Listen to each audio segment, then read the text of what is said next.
CEOs, सम्मानित अतिथिगण, अन्य महानुभाव, देवी और सज्जनों,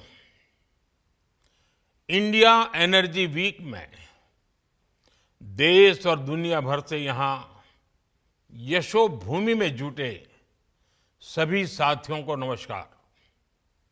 आप सभी सिर्फ एनर्जी वीक का हिस्सा भर नहीं है, आप भारत की एनर्जी एम्बिशंस का महत्वपूर्ण हिस्सा है।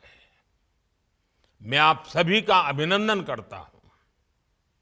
विदेश से जो मेहमान आए हैं, मैं उनका भारत में स्वागत करता हूं।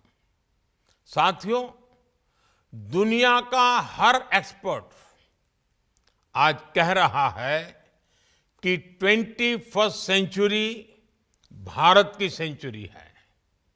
भारत अपनी ही नहीं, दुनिया की ग्रोथ को भी ड्राइव कर रहा है और इसमें हमारे एनर्जी सेक्टर की बहुत बड़ी भूमिका है। भारत की एनर्जी एम्बिशंस 5 पिलर्स पर खड़ी है।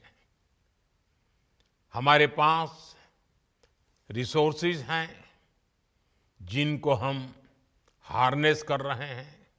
दूसरा, हम अपने ब्रिलियंट माइंड्स को इनोवेट करने के लिए प्रोत्साहित कर रहे हैं। तीसरा, हमारे पास इकोनॉमिक स्ट्रेंथ है, पॉलिटिकल स्टेबिलिटी है। चौथा, भारत के पास स्ट्रेटेजिक ज्योग्राफी है जो एनर्जी ट्रेड को ज्यादा आकर्षक और आसान बनाती है। और पांचवा, भारत ग्लोबल सस्टेनेबिलिटी के लिए कमिटेड है। इससे भारत के एनर्जी सेक्टर में नई संभावनाएं तैयार हो रही हैं। साथियों, विकसित भारत के लिए अगले 2 दशक बहुत अहम है और इसमें आने वाले 5 साल में हम अनेक बड़े पड़ाव पार करने वाले हैं। हमारे बहुत सारे एनर्जी गोल्स 2030 की डेडलाइन के हिसाब से अलाइन किए गए हैं। साल 2030 तक हम 500 gigawatt renewable energy capacity add करना चाहते हैं। साल 2030 तक भारतीय रेलवे ने नेट जीरो कार्बन एमिशन का टारगेट रखा है। साल 2030 तक हम हर साल 5 million metric ton green hydrogen कर सके, ये हमारा लक्ष्य है। हमारे ये टारगेट्स काफी एम्बिशियस लग सकते हैं, लेकिन बीते 10 साल में जो भारत ने हासिल किया है, उससे ये विश्वास पैदा हुआ है कि ये टारगेट्स भी हम जरूर हासिल कर लेंगे। फ्रेंड्स, बीते 10 साल में भारत 10th लार्जेस्ट से 5th लार्जेस्ट इकोनॉमी बना है। बीते 10 वर्षों में हमने अपनी सोलर एनर्जी जनरेशन कैपेसिटी को 32 टाइम्स बढ़ाया है। आज भारत दुनिया का तीसरा सबसे बड़ा सोलर पावर जनरेटिंग नेशन है। हमारी non fossil fuel energy capacity 3 गुना बढ़ी है। भारत G20 देशों में पेरिस समझौते के लक्ष्यों को पूरा करने वाला पहला देश है। भारत कैसे अपने लक्ष्य समय से पहले प्राप्त कर रहा है, इसका एक और उदाहरण है इथेनॉल ब्लेंडिंग। आज भारत 19% इथेनॉल ब्लेंडिंग कर रहा है। इससे फॉरेन एक्सचेंज की सेविंग हुई है और सब्सटेंशियल फार्मर रेवेन्यू जनरेट हुआ है। साथ ही CO2 एमिशंस में सिग्निफिकेंट कट भी आया है। हम अक्टूबर 2025 से पहले ही 20% इथेनॉल मैंडेट अचीव करने की राह पर है।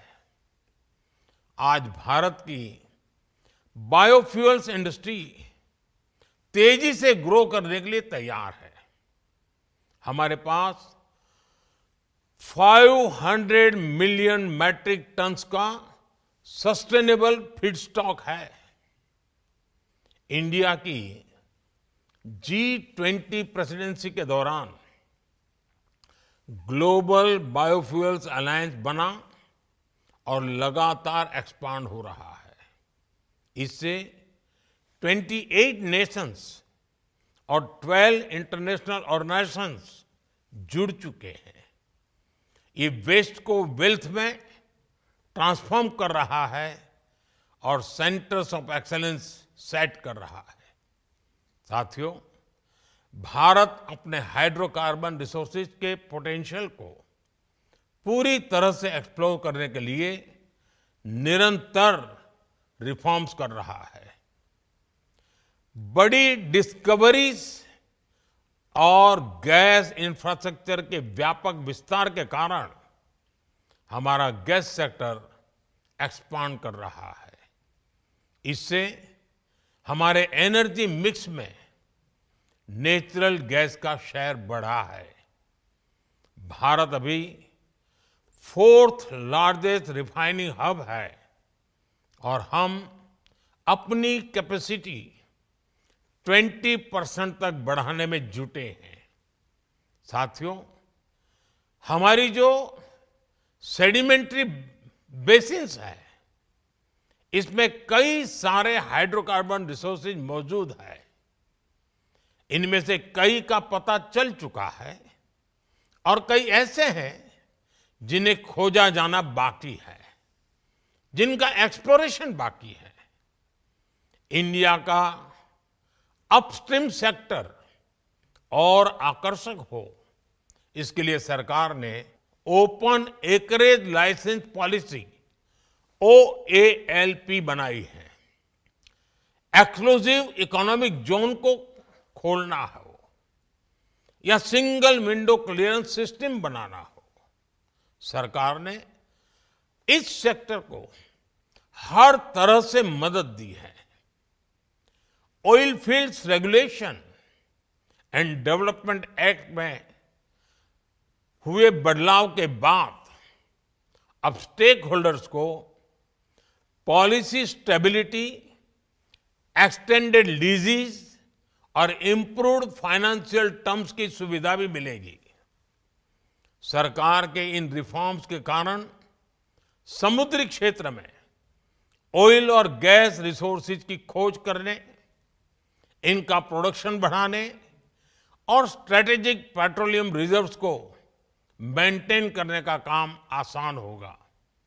साथियों, भारत में कई डिस्कवरीज और बढ़ते पाइपलाइन इंफ्रास्ट्रक्चर के कारण नेचुरल गैस की सप्लाई बढ़ रही है और इसी कारण आने वाले समय में नेचुरल गैस का उपयोग भी बढ़ने वाला है।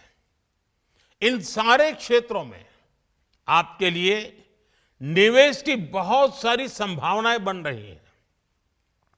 साथियों, आज भारत का बहुत बड़ा फोकस मेक इन इंडिया पर है, लोकल सप्लाई चेन पर है। भारत में पीवी मॉड्यूल सहित अनेक प्रकार के हार्डवेयर की मैन्युफैक्चरिंग के लिए भी बहुत संभावनाएं हैं। हम लोकल मैन्युफैक्चरिंग को सपोर्ट कर रहे हैं। 10 साल में भारत की solar PV module manufacturing capacity का विस्तार हुआ है। ये क्षमता 2 गीगावाट से बढ़कर करीब 70 गीगावाट हो गई है। पीएलआई स्कीम की वजह से ये सेक्टर और आकर्षक हो गया है। इससे high efficiency solar PV modules की मैन्युफैक्चरिंग को बढ़ावा मिला है।